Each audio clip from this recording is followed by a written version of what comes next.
So far in this tutorial series, we have seen how to use the Sketch platform to create stylish and dynamic websites that are linked to a database. In this tutorial, we are going to see how to make our elements interactive by attaching actions to them.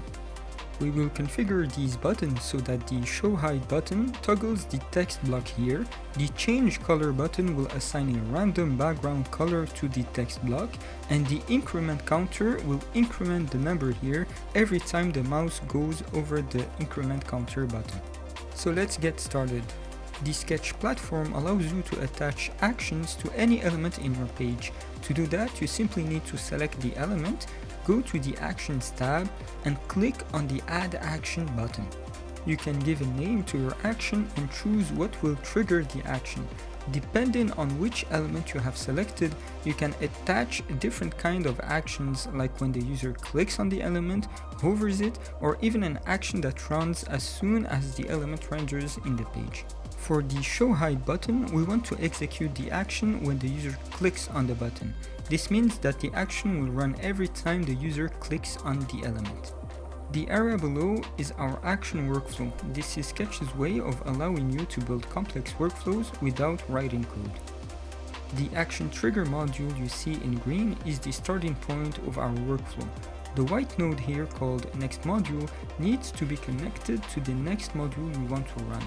In our case, we would like to show or hide the text block we saw previously. To do that, we can right-click on this area and choose Page Traversal and find element by tag. What we're trying to do here is to retrieve the text block element we want to show or hide. First, we need to connect the Find Element by Tag module to our flow like this. Otherwise, it will not be executed in our workflow. Then we can type in the tag that will allow us to select our text block. We can type in text-block. As for the scope, we can leave it to whole page. One thing we must also do is to attach the text block tag to our text block. We can save the action we have created so far, select the text block, and in its properties we need to add the text-block tag. This way our action will be able to find the element in the page. Let's go back to the Show Hide action we were working on. Now that we have retrieved the text block element in the page, we can simply use the Toggle module to show it or hide it. We connect it like this. And we are done for this first button. We can save the project and preview the result. Great, as you can see, the button is now toggling the text block whenever we click on it. Let's now try to build the action for the second button, the Change Color button. Previously, we select the button and add a new action. We also need to find the text block element in the page, so we use the Find Element by Tag module.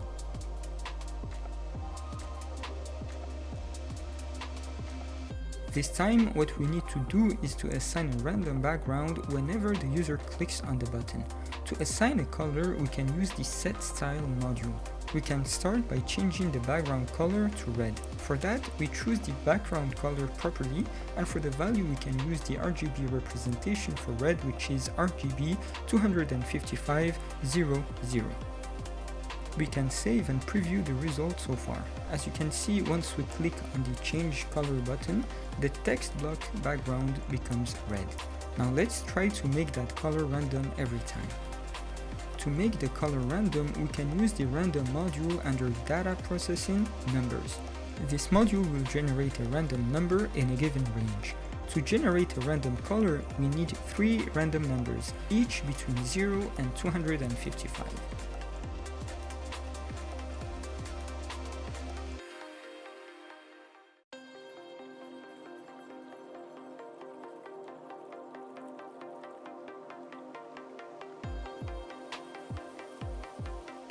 Now that we have generated the 3 random numbers, we need to build the color string in the same format as before, which is RGB parenthesis number 1, comma, number 2, comma, number 3, and close the parenthesis. For that, we can use the Concatenate module under Data Processing Text. We configure the module to concatenate 7 inputs, and we connect them like this.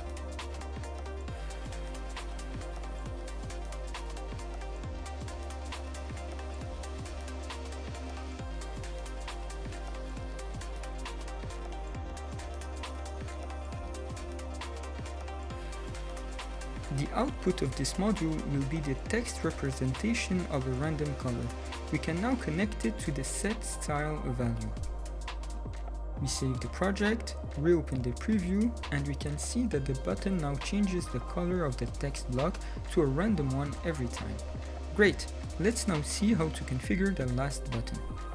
So for this button, we want to increment the counter here every time the mouse goes over the button for the sake of change. You probably know the routine now. We select the button and add a new action. This time we use the mouse enter trigger. As for the workflow, we first need to find the counter element. We will do that with the find element by tag and use counter as our tag. Don't forget to also assign that tag to our element.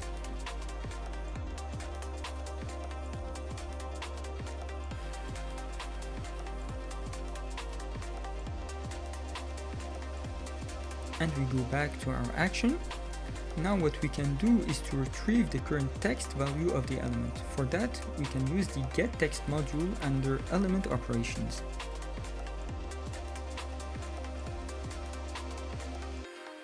Now that we have the counter value, we can increment it with the addition module under data processing numbers.